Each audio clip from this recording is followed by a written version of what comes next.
Won't you rub your fingers down my spine? Girl, you look mighty fine. Won't you rub your... There's a lot of different ways that good tires and bad tires affect the drivability of a car.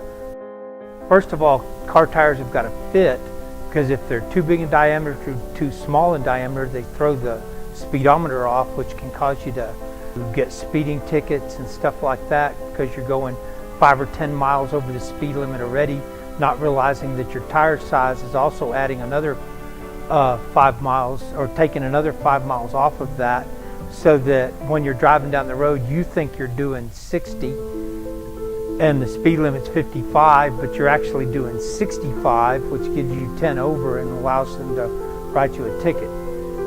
So first thing is size. Second thing, usually when you're looking at a tire as to what the physics behind it is and everything, is, you know, composition of what the tire's made out of. There are tires that are made out of very soft rubber and tires that are made out of very hard rubber. And a lot of times tires that are made of hard rubber will work better on the highway than soft tires, which work better off-road because they have more grip.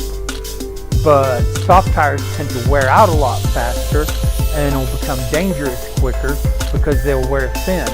Whereas hard tires, if you're out going on a lot of slick stuff, particularly like ice maybe, or if you're in sand or dirt or gravel or something, hard tires tend to slip a lot more because they have a lower coefficient of friction than soft rubber does. And most people seem to be mistakenly under the belief that big wide tires have a big benefit for friction, but they don't. You really don't get any more traction on a big wide tire than you do on a little narrow tire. Only difference usually is that if I get a big wide tire, I can make it out of a little softer rubber than I can if I have a real skinny narrow tire, which has to be made out of a fairly hard rubber a lot of times. And so, but width of the tire has nothing to do with how good the gripping strength is.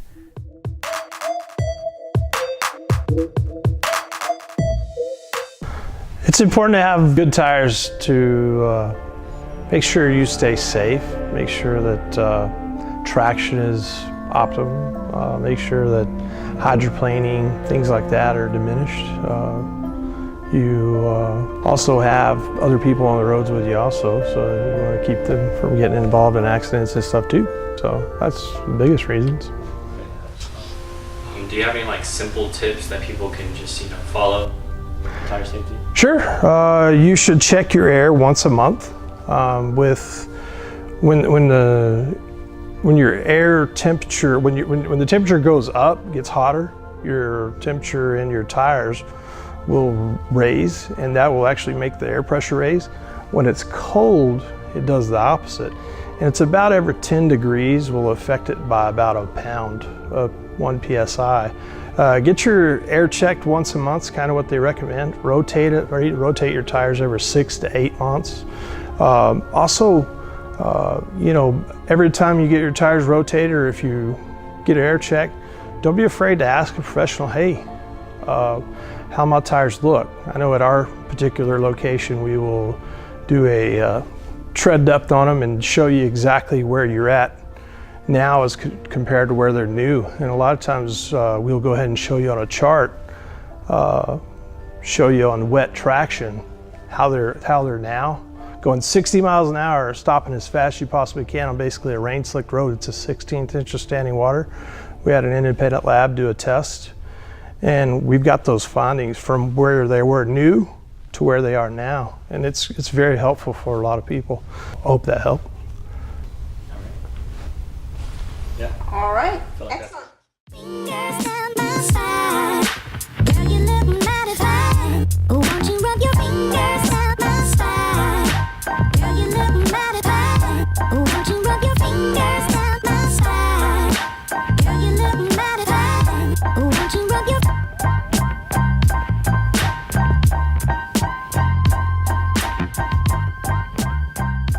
I can take it all the way up and put it back on my collar now. It'll stay put. Can y'all hear? Wait, I dropped the mic out. God. Here, pass that through. Here, pass it through the loop and hand it to me.